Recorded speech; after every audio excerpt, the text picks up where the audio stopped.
Our first sponsor for the podcast is Inverted Gear. Inverted Gear sells jiu-jitsu equipment. They sell gis, rash guards, shorts, all that cool stuff. They're really cool people, really great customer service. They have a cool blog. Check it out. Go to invertedgear.com. Type in the coupon code SHOWTHEART15, no spaces. You'll get 15% off and you will enjoy what you get. Our next sponsor is Chimera Coffee. Chimera Coffee is coffee from Dominican Republic infused with nootropics. If you don't know what nootropics are, they're things that help your brain run a little quicker, fire the synapses a little faster, help you remember words better. Just Google it. Trust me, you won't go wrong. It's a great tasting coffee and you'll love it. Go to their website, chimeracoffee.com with a K, not .com with a K, coffee with a K. And type in the coupon code SHOWTHEART, no spaces, and you will get 10% off. Boom. On today's episode, our guest is Edwin Najmi. Edwin is a master of the airborne assault. He's a black belt in Brazilian Jiu-Jitsu under world champion / legend Hamalo Bahal. Edwin himself is a world champion, Pan-American champion, European champion, just a champion. He talks about the mental and physical preparations needed to compete at a high level in Brazilian Jiu-Jitsu, and he also gives us his thoughts on all the big competitions out there.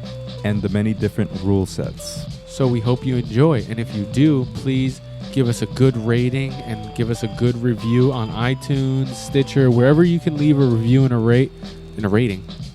Give us a good one.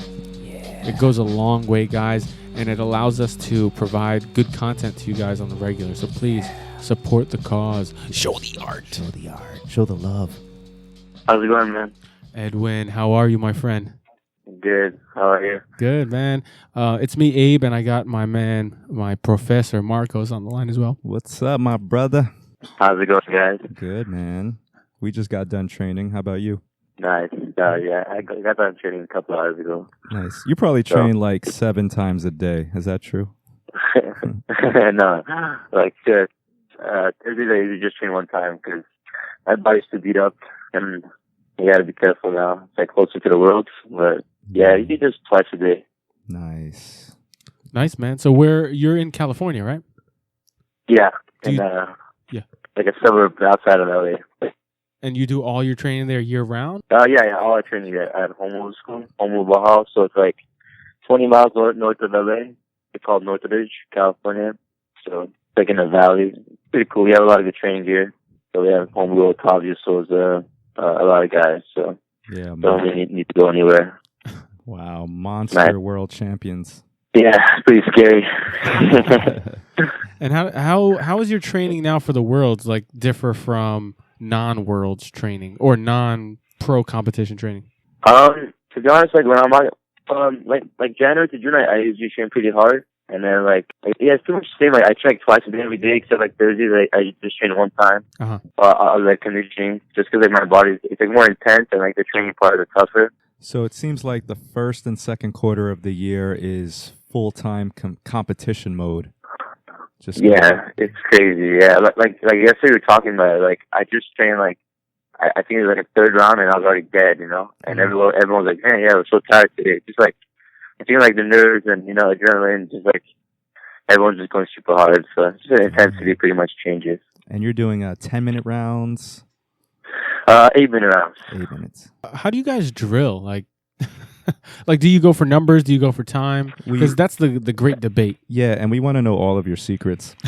So tell us, if you don't mind. Yeah, no worries. Pretty much, go for time. You don't usually never go for reps unless it's like an odd man out. I prefer just time because I don't know. I just like to be always learning. You know, I don't know if by repetition it's better or worse. But it's always been my time. Usually, on Tuesday, Thursday mornings, I'll dribble on with a couple of guys on our own for an hour and a half. It's we'll do our own drills. But then during the class, we'll usually have the kid drills, specific drills he wants us to do. Right. Are you doing maybe a specific technique for a certain amount of time? Like here, I'll go 5 minutes doing this. You go 5 minutes doing whatever you want to do. Yeah, exactly. Like, it's usually like a technique, usually like a drill will show that we'll do, and then we'll have like some time as well to do like our own drilling or techniques we want to work on, and then we do like a lot of like for me the hardest part, like harder than sparring, like a specific training that we do. Yeah. So we do like drill. So we do like a lot of specific training where like the guy on top is stalling, the guy on the bottom has to sweep him. Oh, that's like interesting. 2-minute drills, like that. Yeah. Like so like for me, that's the hardest part.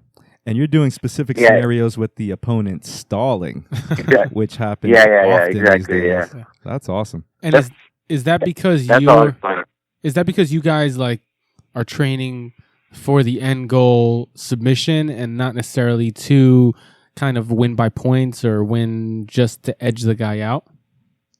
Not necessarily. Just like because a lot of times, especially like black belt 10 minutes, the match is long. You get stuck on the bottom, or you get stuck on top. And the guy down, like person on bottom has a real guard. He can't pass. He's just defending, and the person on top maybe just like a rock. So just like for specific situations, like black belt matches, there's like a lot of it's decided by 2 points or an advantage. So right. I think it's really important. So in the case that you're down by an advantage point, and that guy's stalling and holding on to that advantage point for 8 minutes straight, you're like, forget that. Yeah. Ugh, that's a plague. It's tough, and when the person on top is just stalling, not attacking, like there's no, because like a lot of jiu-jitsu is like people don't realize, but a lot of it's counterattack.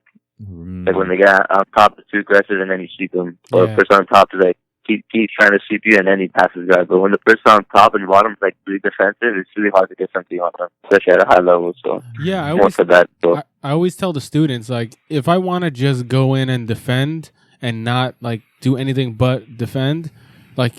It won't be submitted. Like even a blue belt could do that to a brown belt. A blue belt, if they just want to defend, a blue belt could do that to a black belt, to an extent, obviously. But like you said, once they open up, that's when we can get those sweeps and those points and those submissions in. Some people even take advantage of the scrambles, the transition. Like Marcelo, I think, is a master of capturing the submission in transition in a scramble. Definitely. Yeah, crazy. Yeah, definitely. So, I mean, like that goes back to like metamorphs to like Huron or Henner. I don't know which one it was. Huron. Like It was bragging Huron. that Right.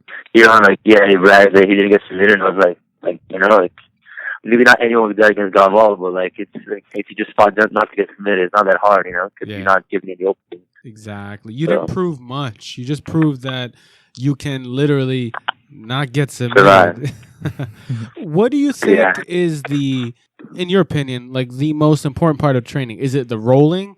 Is it the drilling? Or is it the like positional sparring, like the specific positional sparring? And obviously they're all important, but in order, priority, or I would have to say sparring is number one, because I mean, if you do specific training and drill, but you never spar, I don't think you're ever gonna be that good. So you I think number one is sparring. Number two, specific training, and number three, drilling for me. Gotcha. Yeah, because we always hear of that guy that like has gone his whole jiu-jitsu career that like just doesn't drill. He just rolls. He just spars all the time. Spars. Yeah. He's never gonna be the sharpest guy in the gym, but usually those are the grittiest guys, the guys that really can like go for long periods of time. Exactly. Like Homelu, like my professor, like she's like a 5-time black belt world champion. Almost never drills. He just spars all day, every day. Wow. Why is that? Why doesn't he drill anymore? I don't know. I think like he drills, but like not like that anyone else does. Like he usually coaches more when we're drilling, and like I think like he's just used to that. Just like from day one, he just sparred like as many rounds as he could, like literally until he gets dead tired. So he does like I don't know, maybe like 12 to 15 rounds every single day. So wow. So like he's like nonstop, and like he's like definitely the toughest guy in the gym. He's just like no one even like touches him. So.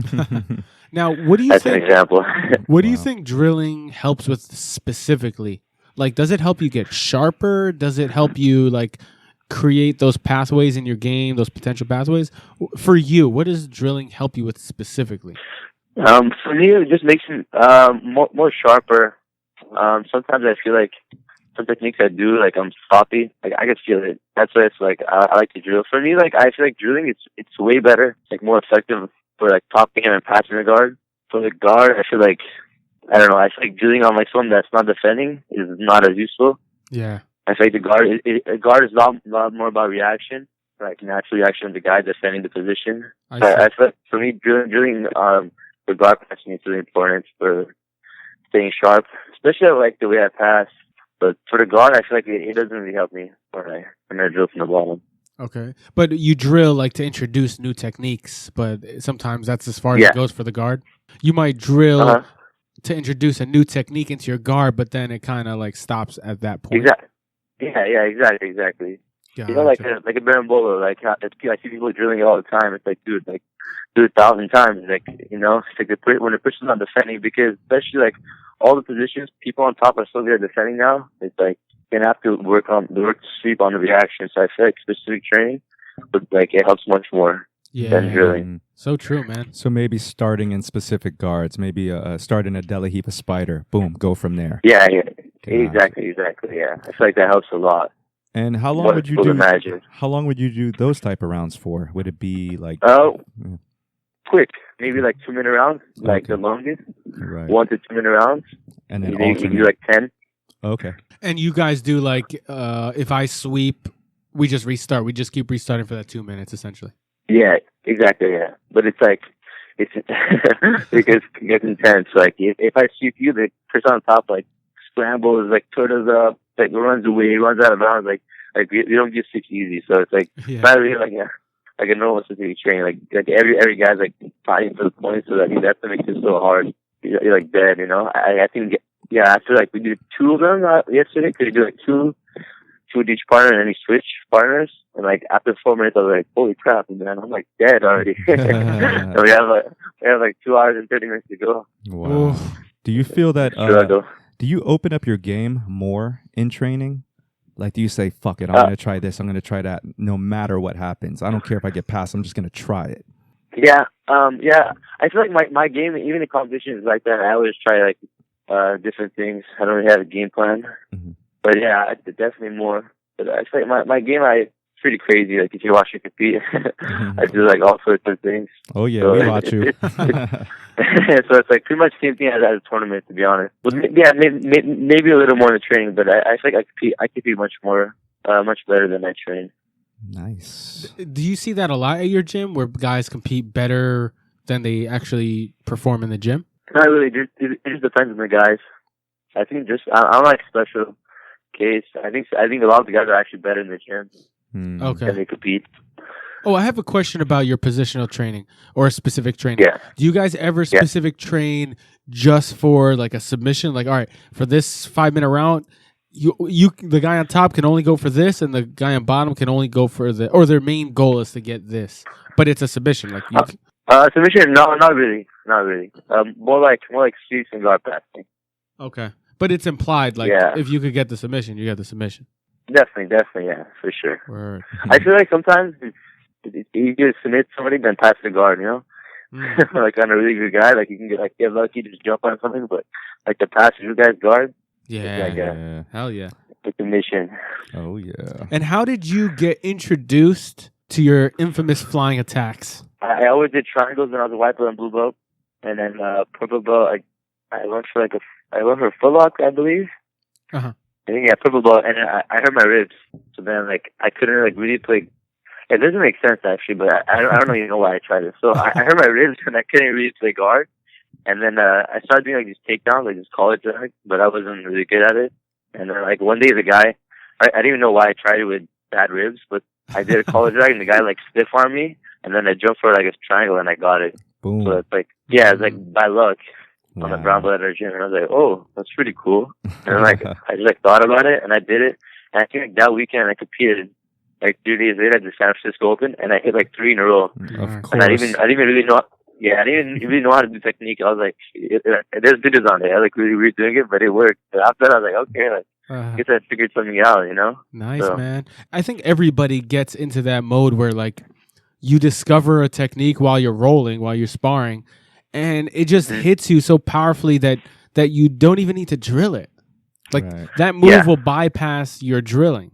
Which is crazy. Exactly. Yeah, like it instantly gets embedded into your jiu-jitsu wiring, into your circuitry. It's like yours all of a sudden. It gave itself to you. Yeah. That's crazy. Yeah, it's true. It's crazy. Like, so, like I have like pretty much like every year, every 2 years, I like create like I just like make like a signature move for my game and just do it a lot, and then like I just stop doing it. So like first it was like a triangle from the closed guard, and then I did a lot of footlocks at blue belt, straight footlocks. Then flying triangle. So like all these like 3 techniques, I like almost never ever drilled them. I just like one day I just did it, and then I just got the hang of it, you know? Yeah, but you're drilling that way more in sparring because you're going for it so often when you're grappling.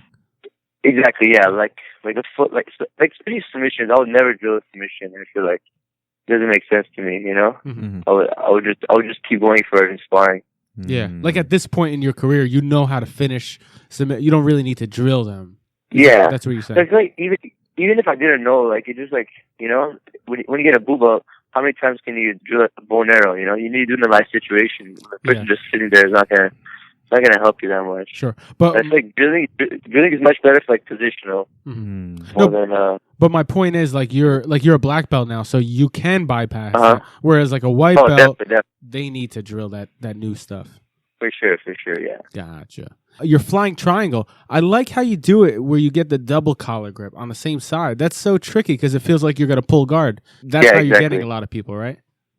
Yeah, that's the point. It's like the person on I think like the reason it's so successful is because like they don't expect it. They're like double collar grip doesn't seem like threatening at all. Right. So it's like that's why like in the beginning no one knew like what to do, and now it's like it's impossible for me to fly in triangle. I almost like I retired it. I put it away for a while. I'm sure in a year or two when people forget about you trying it, you'll pull it out again, and it'll be like a nice surprise. Yeah, I hope. That's what I do like my footlock, and like I haven't done a straight footlock in a long time. I think I did like one at the Pan Ams for the first time in like a year and a half. Wow. It's because like everybody figured out how to defend it, and it's like that's jiu-jitsu though. You evolve. Dude, your Estima lock? Your Estima lock from that leg drag position was amazing in the finals. Thank you. Right after I saw it, I came in the gym and I was like, "How did this guy do it?" We cut it up, right? For the Instagram. Yeah. Crazy. I learned that from Victor Estima like a long time ago. 2 years ago, actually, exactly 2 years ago. Like a bullpen at Abu Dhabi Pro when I was a purple belt, and I honestly like never really used it until that day. Wow! I got caught in it from that position. You mean right? Yeah, from that position. I've been doing a team lock, but from that position, like I learned it 2 years ago. But you never like I did it in training a couple of times, but I never did it in a tournament because you never really get there, you know. But but it was there. It worked out good. That's why I think my game is like really dangerous because like I'll try a technique that I learned like 4 years ago in like the final of Pan Am. But you know, I don't care. So, you're very daring. So it's unpredictable. And it's so crazy that your body registered that feeling of that foot placement and it activated itself, and you're like, boom, done. Yeah, it's pretty lucky. Like it's like it was perfect placement. Yeah, and like you said, I mean, you generally a competitor or anybody fights to not get into that position because you were like in that leg drag position. So going back to what you said earlier, once the guy starts opening up, that's when you can get the submission. And that's kind of what happened. Like you fell deep into a leg drag position. I mean, it wasn't that deep yet, but it was deep enough where you didn't want to be there. But that allowed the other guy to have confidence into opening up. Definitely. Yeah, exactly. That's deep. I think a lot of my jiu-jitsu is like counterattack or like scramble is like I don't know, it's weird. I never fight good. Like all my matches, I start losing like by 2 points, so I get a bad position and I wake up and I fight good. So it's like it's weird. Even in training, I don't think I pull guard on me, let him speed me, almost pass my guard, and then like I'm like all right, let's go. And then I'm definitely a slow starter, I would say. Yeah, you're one of the people think I'm fast starter, but I think I'm a slow starter. There's some exceptions. Yeah. I mean, yeah, exactly. There's some exceptions, but you're one of the guys out there that finishes a lot of wins by submission. You're either going to get more, it's a high percentage of submission, lower percentage of decision, or you're just not going to get the win. Yeah, like that's an exciting competitor. Is my point.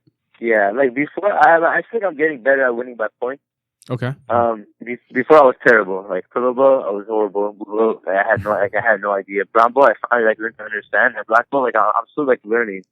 Right. I think it's important, you know. Like you can't expect to go to the black belt championship and submit, like, you know, like have Lucas Leppi, Michael Lange, these guys, like you have to like be smart to beat them. So it's like I feel like a lot of upcoming guys. I mean, like a lot of upcoming guys that come up, they're like all exciting because all they do submissions, but then like they don't know how to win by points, and then like 2 years later, everybody forgot about that. Yeah. They can't win many matches. What weight class are you competing in this year's Worlds? Lightweight. Is there anybody in the lightweight division this year that you're like kind of looking forward to competing against just because you feel like it'll be a good matchup? And is there anybody that you're like, I don't know if I want to fight that guy? Not really. I mean, like, man, lightweight's so tough. Like Lucas Leppi, Michael Lange, like these guys. Like I looked up to them since I was a white belt. Yeah. Like I started training in 2009, and in 2007 they were already black belt world champions. So that's like pretty crazy. Right. So I mean, I definitely want to fight the best guys. No one in particular, to be honest. There's so many tough guys. Yeah, I want to fight the best guys, to be honest. Like the Pan Ams had a good run. I fought Michael Leader. I fought Sinisho. Like those are guys I wanted to fight. And I did matches with them. So I would assume being an underdog gives you like a little bit more power, a little bit more energy.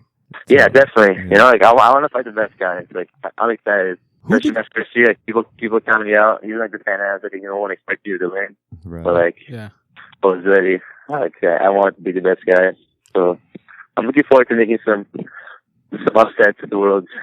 Nice, man. Yeah. Nice. Who did you look up to coming up in jiu-jitsu? I mean, not everybody gets to train under like a legend or a world champion in jiu-jitsu. So obviously you looked up to your instructor because he's more than just an instructor to you. He's a world champion. He's one of the best. He's your brother. He's your father. He's all of that. Yeah.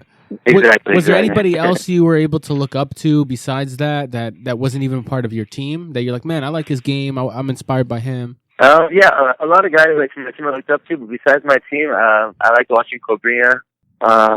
He's pretty much one of them. A lot of guys from my team, just because like I was a white belt and they brought him in for a seminar, and I was like, oh man, he's just as awesome, and I started following him, you know? Yeah. Like Brawley's Schema, Victor's Schema, and like now I'm friends with them, training partners, so it's like pretty surreal, you know? Like I just put a picture in our group today. I was like a white belt at Brawley's seminar, and then like now like we're training together, so it's like pretty cool.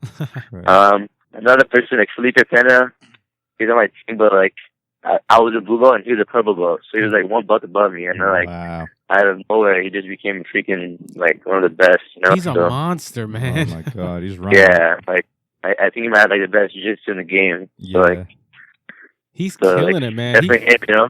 He's killing it like Buchecha was killing it a couple of years ago. Yeah, he's scary, man. Like people are making like Muhammad Ali. He was making a joke how like he drills at the tournament. He doesn't get tired, you know. Yeah. Like I was about to be pro. He fought so well. Be like all these tough guys. So. Oof. Yeah, just those guys, you know. To be honest, I appreciate good jiu-jitsu. It doesn't matter like what team or anything. Like guys like go for the kill. So if you can compare anybody to your style, is there anybody that you can compare yourself to? I think Victor Sima. Okay. It's kind of like close to all, you know. Like just because like they're so dangerous and they do like a lot of different things. They pass guard, they play guard. I think they have a pretty similar game, like triangles, foot lock. Nice, man. Well, I mean, those are great guys to be compared to. When did you know? When did you know you were going to become a full-time competitor? Because you come from a heavy competitive pedigree. You know, you have your teacher Hamala Bahal is a world champion many times over. Crazy. So when did probably like purple belt. Like blue belt, I was pretty good. Blue belt my first year, I got beat up, and then like my blue belt second year, I won like Pan Ams. And I lost the Worlds. So then, like, I knew I was, like, pretty good, but not the best. And then, like, purple belt, the first year, I got it. I mean, I won, like, some opens, but, like, I don't really care about those. So, like, the Pan Ams, the Worlds, Abu Dhabi, I lost everything. Then I was like, man, like, this is, like, where I got to make a decision, you know? So, I wanted to train full-time or not. So, second year purple belt, and I really started training full-time. Nice, man. And then, like, I started, pretty much won everything purple belt the whole second year. Yeah, I lost one match. I was out of pro. It was like the only match I lost. So when what am I saying? The World Championship I lost to, and I won that. But yeah, I had a pretty good year. So when you decided to make that change, what from going from a normal everyday man of training jiu-jitsu and competing every now and then to full-timer. What changed in your training? What did you have to do to make that change? It was like more of a mental thing, to be honest. Okay. You were already training a lot, you're saying? Yeah, I was already training a lot. I mean, I started training a little more, but it was more mental. Like, man, there's just like more focus.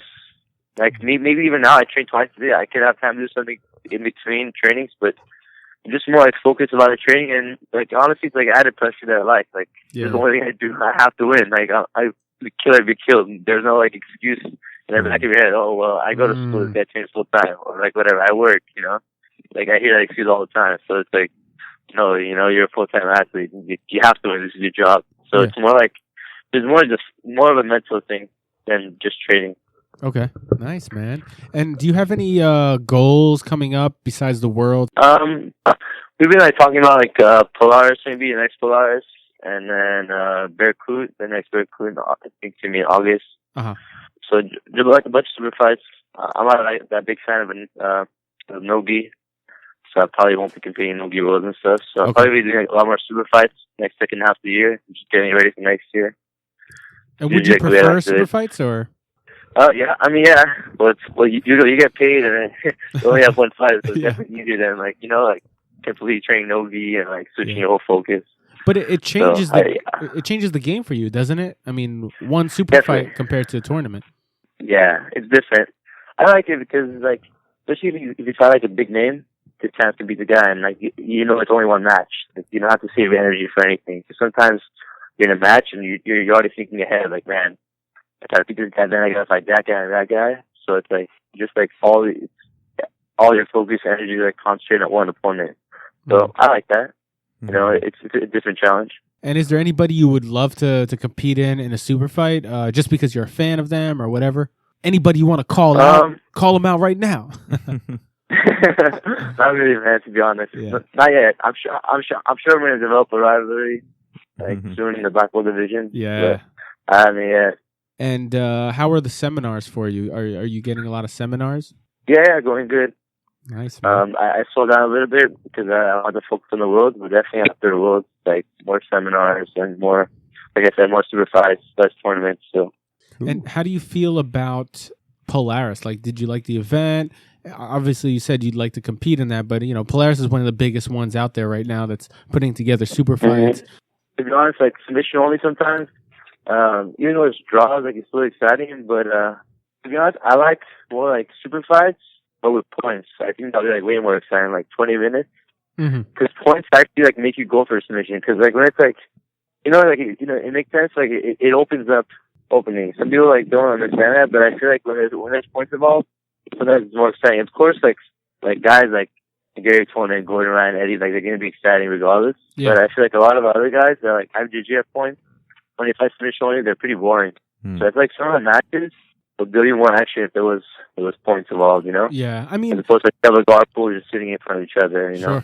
It goes both ways. I think it ultimately, at the end of the day, depends on the competitors, what their mindset is. Yeah. But you're right. I mean, people that are so anti-points, they just haven't, I feel like they haven't been convinced enough, because you're right. If I'm down by 2 points, I'm going to hustle to open up and try to score more points. And while I open up, that gives you a chance to open up. And at the end of the day, points tournaments, there's always a winner. There's never draws. Exactly. Like Gary versus Paul Harris, right? Like he beat him up, but then like it was a draw, you know? But like I would like to see, like, you know, Gary deserved that win.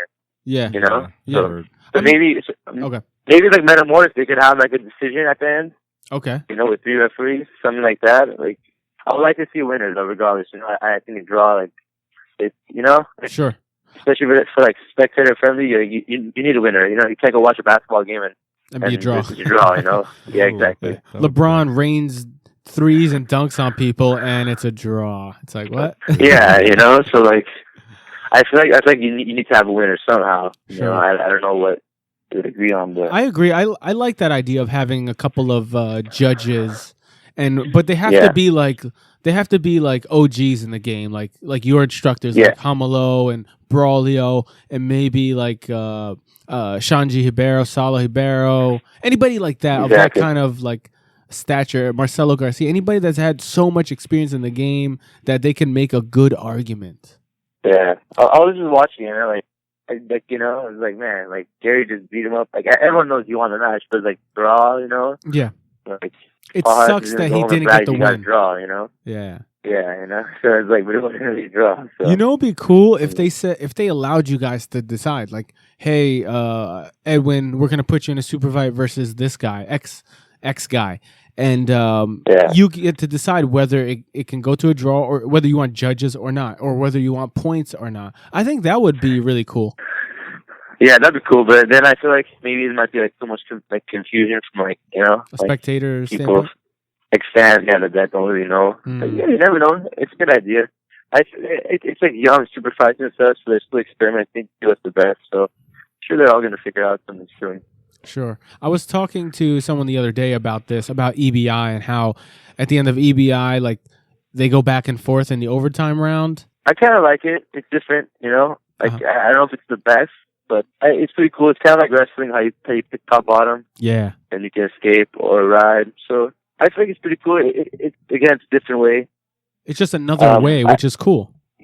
Yeah, I just don't agree how like they don't get paid if they win overtime. That sucks, you know, because like you know how hard it is to submit a high level guy in 10 minutes. So true. Right. So like, yeah, I like EBI, but that's the worst part. I just don't like that part, you know. They say like 50K, but no one's really ever going to win 50K because no one's ever going to submit all 4 of the best guys in the world in 10 minutes, you know? I feel like those types of tournaments like EBI, and I don't know if they were doing this intentionally, I'm not accusing them of anything, and this is not necessarily a bad thing either, but that kind of rule set where if you don't get paid in overtime, it favors the people who can submit quickly, and that pretty much favors the leg lock heavy guys because you don't have to pass the guard. You don't have to work for a long period of time. I mean, you do have to work to get leg locks, but you don't have to pass the guard. Passing the guard is not easy, like you said. No, really hard, especially 10 minutes. It's really, really hard. Yeah, but for leg locks, you don't have to pass the guard. You don't have to sweep the guy. So it kind of favors the leg lock opponent because, I mean, those guys get submissions. If they do get them, it's usually quicker than people that like to pass the guard and submit from the top. Yeah, definitely. I think Eddie got 4 submissions, actually. I think he's like one of the only ones. But yeah, I mean, Eddie beat every guy. Eddie Cummings, yeah. I mean, if ever cheering him, then I cheering him. Like, holy crap, man! I thought I knew Hill since I cheering him. He's like the king, you know. So it's like like 10 minutes with him, and like you got like disengage the whole time. It sucks. So definitely, like the rules are definitely like made to be much easier for leg lock guys. Yeah, which is not a problem. That's how you see like no, definitely not at all. That's how you see all like hands of race guys. They're like mopping up all the money, you know. Happy for them, like Gordon, Gary, and Eddie. And my thoughts on the overtime round was I thought it could be cool if like I get to pick what position you're in. You know what I'm saying? Instead of you getting to pick your own position. Like if I say no, you're gonna be in the arm lock position, the spider web position. Yeah, that'd be cool. You know, it's just another change, and again, it makes it a little harder for the guy. I mean, they should be prepared either way, but somebody could really want to be in one position, and you make them go in the other position. Strategy. Yeah, that could screw with people. Yeah, that's cool. And I feel like maybe like the regular time should be like is it 10 minutes or how long is the EBI? It's 10. Yeah, I feel like it should be maybe a little longer, maybe like 20. I don't know, 15 maybe. Yeah, maybe 11. Because some of the guys are like so passive, you know. Not the guys. I mean, the guys that are passive never win, but it's annoying, you know. Like for you just trying to make it to like the overtime round. How do you think the non-no-gi only type guys? It's hard to. I don't want to segregate people, but like you know the difference. People that aren't really training in the gi, like Yuri, he trains in the gi, and he competed in that kind of tournament, which is kind of unlike guys like him. He did excellent. He had some good. Yeah, he did good. He represented for us gi guys. Definitely, but I think it's tough. It's really tough. Like the guys I just trained at Fred said, they have like a huge advantage. Again, you know, the gi is completely different. And then like vice versa, you know, the guy came and trained taught in the gi, it'd be really hard for them to win. It's almost like a different sport, to be honest, you know, like heel hooks and no-gi and everything compared to the gi BJJ rules. I think also the focus is the training has to change a little bit because now you have to sharpen your submission weapons. It's no longer about getting all these cool sweeps and passing. We got to sharpen weapons from everywhere. Exactly. I think a lot of guys in BJJ, they're not submission oriented at all. Like I think like I would say like 90%. All they have like really nice guard passing. Like for example, Leandro Lo, one of the best guys ever. Like he beats guys like you know he's really not submission oriented. Yeah. You know, he beats guys like 60-0, but you barely see him getting a submission. You know, and that's not bad. That's just his game, though. Yeah. Like it'd be really hard for him to fight a tournament. He probably never fight because you know you only get paid if you just submit the guy in 10 minutes. So you know. Yeah, like it'd be very hard for him to adjust. You can't kind of like argue with somebody who does stuff like that, because what Leandro's doing is going into a tournament, knowing the rule set and winning by the rule set. Like there's nothing wrong with that. You can't blame him for not going for submissions all the time, because he's just following what the rules allow him to do. Now, like you said, if he goes into a submission only match, a Metamoris, a Polaris, even an EBI, now he might not fare as well because he doesn't maximize his training with submissions. Yeah, and then that's like another thing that people say, like, points is boring. Like watch Leandro, you almost never get to the submission, but he might be the pound for pound most exciting guy in the sport, you know? So yeah. And that's another thing too. You know what? It's really not boring if you're into it. Like I feel like as I got higher in the ranks, like I'm a brown belt now, as I got higher, I started to appreciate the slower matches more and understand like what both guys are doing and how both guys are really like negating each other and countering each other on a minute level that you might not find exciting to the guy that doesn't know anything. Yeah, like I agree. The scramble is fun to watch, but you know, the longer you train so that there's no scramble, so that you dominate. That's the whole point of training longer, efficiency. Exactly. So it's like, you're right. You had a good point. Like how you said, like when you get the higher belt you get, the more you appreciate like technique and slower matches. So it's like not, you can't necessarily like say one's more exciting or one's better than the other. It's just like it's almost like a completely different sport, you know? Yeah. Like exactly. Homo says, a lot of people say like, when they train for ADCC, like they train like it's like submission grappling. You know, it's not Brazilian Jiu-Jitsu. It's completely different. I see. You know, if you train the same as for Brazilian Jiu-Jitsu, then you're gonna lose. You know, because it is negative for guard pulling and so much other stuff. So, and that's why a lot of guys. It's like a completely different sport.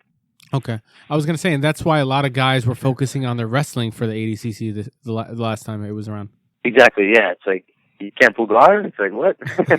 Everyone, you know, oh, you can pull guard, you get negative. But it's just like it changes everything. But there was one that pulled guard like and that got the job done. He took his negative point, but he won that match. Lucas Lepre.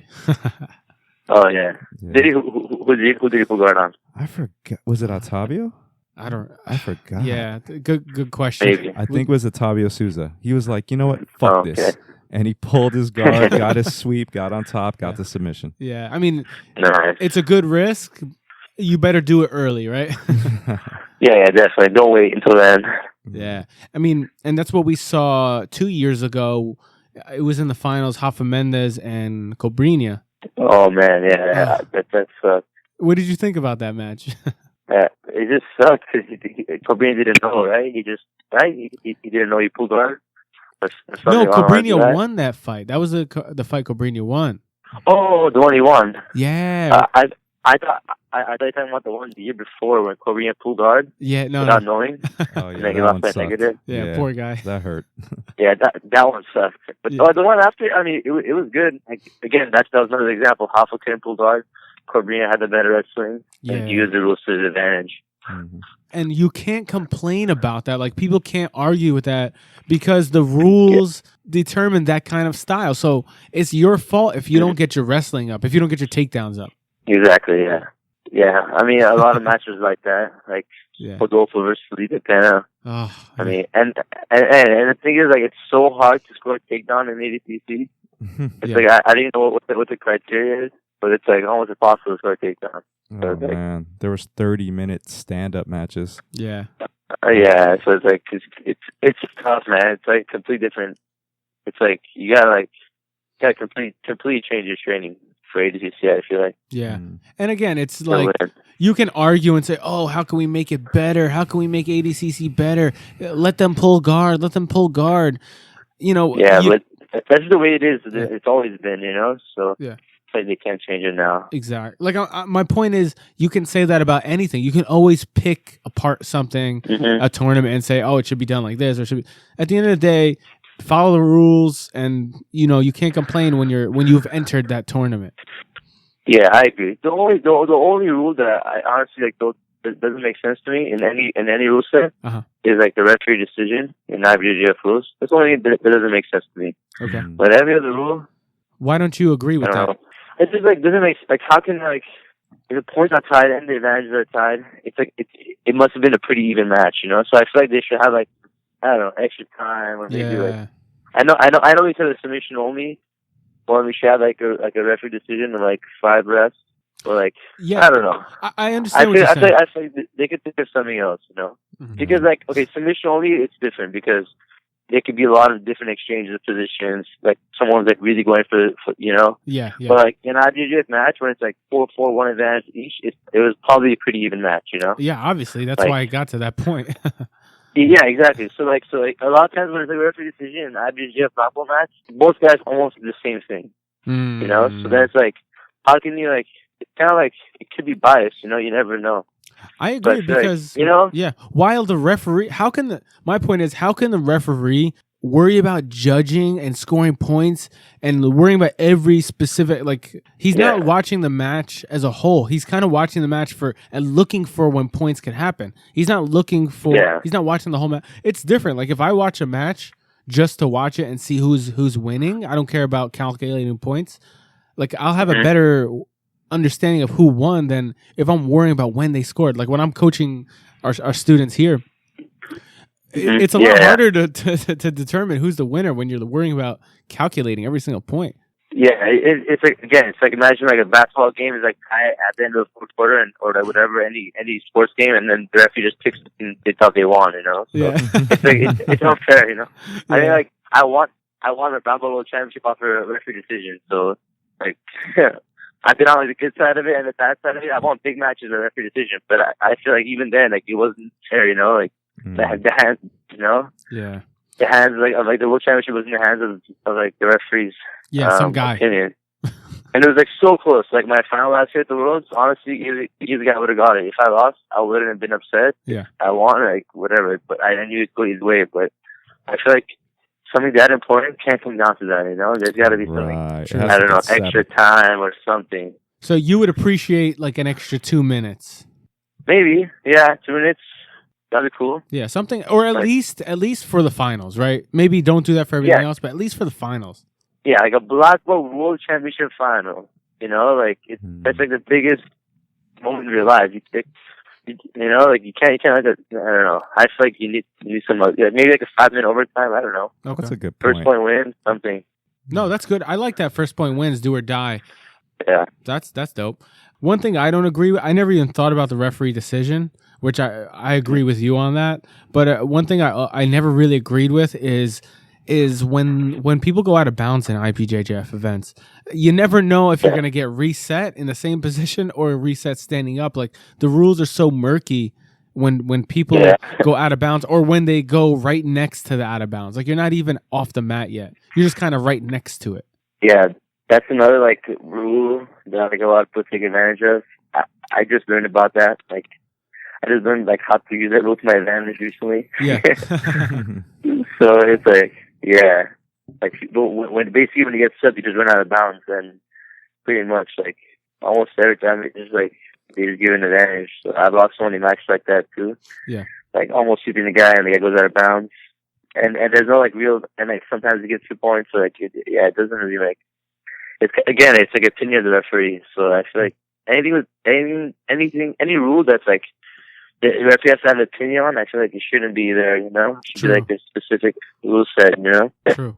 What I don't agree with, maybe I wasn't as specific, but like yeah, if they go out of bounds, but if they're like on the mat, like somebody just got a takedown, but they're not out of bounds. They're just close to the out of bounds. Like they're on the, they're still on the mat, but they're like right there. And the referee is like, all right, stand up. And they move them to the center. I think they should move them into the center, into the same exact position, especially if they're still on the ground. Yeah.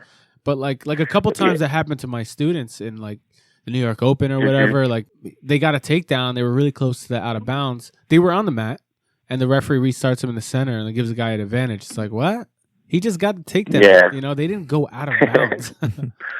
Yeah, it's crazy. Like, again, that's like another rule that's been there for so long. I don't know, like, if they never change it. What's your mentality going into a competition, going into a tournament? Like, are you thinking, first priority is I gotta win, I gotta dominate? Or are you like, man, let me try out some of these cool ass techniques I've been training for the last 6 months? I'm always going into a tournament to like dominate the guy for sure. I don't really think about like technique I'm gonna do. Kind of like just comes to me. Sometimes like a really specific guy, then I'll think about just like if I want to be on top or bottom. But a lot of times, like I don't know, I don't have too good of a focus, like attention span, so I just do like whatever I want in the moment. But I'm pretty much going in there, like do or die. I need to win. Like I said before, like when I decided to become like a full-time athlete, I was like when it was like every match like do or die, and I followed so much more intensity. And especially like now at Black Belt, it's like every big name you beat, like the bigger your name gets. So it's like that's like you know you want to hunt these guys, like a Black Belt hunter. So love it. That's kind of it, and like the first year of Black Belt especially, it's like it's the most important year, right? That's time to make a mark. Your mark on the sport, or it's like every year and like get a good bracket and win big titles. Because if not, then next year it's like, all right, this kid's like whatever, he wasn't like as good as they said he was, and then like a terrible bracket and all this stuff. So it's important like to come in like already winning that black belt. I feel like and keep the momentum going. Awesome thing is the first year at black belt, you have some leeway. You just got into that field, so you got a little bit of leeway. You can lose a few matches shamelessly. It's not that big of a deal. Yeah, that's true. Like I've lost like some terrible matches this year. Europeans I lost because I untied my belt, and the referee didn't ask me to, so I lost. Oh, come on, ref! I lost by negative. That's some bitch. I got third, and then like Abu Dhabi Pro, the time ended. And I stopped fighting, and the guy dumped me on my head after the time stopped, and I lost at that too. So like, I lost some pretty stupid matches. I've learned some important lessons from my first year black belt so far. But like stuff like that, It's like, but that Pan Am win will redeem you. Yeah. I never make excuses when I lose. I can't even tell anybody online that happened to me. But it's like stupid little mistakes that you make that at black belt actually matter. I probably maybe I could untie my belt and get negative and still flying channel the guy or whatever. But black belt, it's like, that actually made a difference. 6 minutes later, I lost. So I learned my lesson to be more focused and, less mistakes, of course. Do you ever feel not calibrated in a match? Like, man, something's off right now, and I just can't get it going? Does that ever happen? Sometimes. A lot of times, to be honest. Like, when I first started tournament, my first match, I feel weird. And like as I fight, like usually if I make it to my third fight, I'm already feeling good. It's weird. Like sometimes I haven't figured out yet like what it is, but sometimes I wake up feeling like terrible. So that I fight really good. So it's weird. I was like the Pan Ams, I just felt like everything was on. Some days like when I feel like that, I feel like I could beat anybody. Right. Like the best in my weight class. Like if I fought that day, I'll beat him. So it's weird. For me, like, the bigger the tournament is, the better I fight. How did you feel at the Copa Podio? I felt terrible at the Copa Podio because that was an exception. That was an exception because I hadn't competed in a long time, and I was coming off a torn hamstring. And honestly, I was not even close to. I was like maybe 50%. Yeah, you didn't look like yourself out there, From a perspective, from a fan perspective. And another thing that I heard, and please correct me if I'm wrong, is that it was really friggin' hot out there. Yeah, no, it was really hot. I mean, maybe that has something to do, but I wasn't ready to fight Copa Podio. I just fought because it was Copa Podio, and it was like a lightweight Grand Prix, and I was like, man, I want to be part of this. Yeah. But man, to be honest, like I trained like maybe barely 2 weeks. Just because you're hamstring? Yeah, I couldn't even train because I was supposed to. I fought in Australia, like a small tournament, and I tore my hamstring. And I actually fought a torn hamstring, made it worse. And I was supposed to fight Kishino and stuff. I canceled all that, like no B-rolls, everything. And I didn't train from like September to like late November, so I was barely training for that. It was like January 6th, but I think I think December 20th was like the first time I did competition training. So it was like I was struggling. I was barely in shape. I just fought just because, man, they're going to make fun of me if I pull out, So. No, and it was just good exposure for you. And like I said, anybody who's a fan of the sport that follows everybody and, specifically follows you as well, knows that didn't seem like you out there. You know what I'm saying? Like, Yeah. I acknowledge that. Like, it just seemed like you didn't have a good day. Like something was up. Yeah, Obviously, yeah. we know the reason why now, but like I wouldn't hold that against you because it didn't look like you were fighting your hardest and you lost. It looked like, man, Edwin's not himself. Yeah, I couldn't even fight. I was so like I wasn't in rhythm at all. It was bad, yeah. And then European, like I got like a little bit of momentum back. It was fine, okay. And then Pan Am's, I feel like I fought really good. Yeah, you did. I was at full. I fought whatever. Like I fought okay. I mean, I lost that thing, but it's okay. I feel like I'm getting my momentum back. It's tough to come back from an injury, especially like when my first time hurting my hamstring and it was like completely torn. Damn. So like it sucks, yeah. Especially for me, like my game is explosive. It took me a long time. Yeah, no, I'm okay now. I'm 100%. But we have like a joke at our gym, like when something bad happens in a tournament, like I was out of pro, like I stopped fighting and the guy like took me down and I lost. That was like bad karma. So then now something good's gonna happen to me. So I'm gonna save it for the world. I'm not gonna win it on a small tournament. Nice, man. Well, just to close, we know you gotta go, and time is running out here. But is there anybody you want to give a shout out to? Any last words? I just want to thank you guys for having me on the podcast. I think it's my team. I had a good time. Always appreciate your technique videos on Instagram. Thanks, man. Always get ideas for those videos. Yeah, Nice. That's another thing. Like I always see videos and I just try it, like without even thinking about it. That's awesome. Yeah, man. We try to put up as much as yours, but you have a lot of the same freaking highlights. It's everything's flying triangles. Yeah, Give us something new, bro. I will soon. Do you have any sponsors you want to shout out? Yeah, Stone Kimonos. Thank you. Jiu-Jitsu. I'm having a DVD coming out soon. Oh yeah. That's pretty cool. On triangles and guard passing. Nice. It should be good. Looking forward to it. Awesome, man. Yeah, we really appreciate you coming on, man, and have a great day, bro. Yeah, man. Thanks, guys. Take care. All right, my brother. Take care. See you guys. See you. Bye.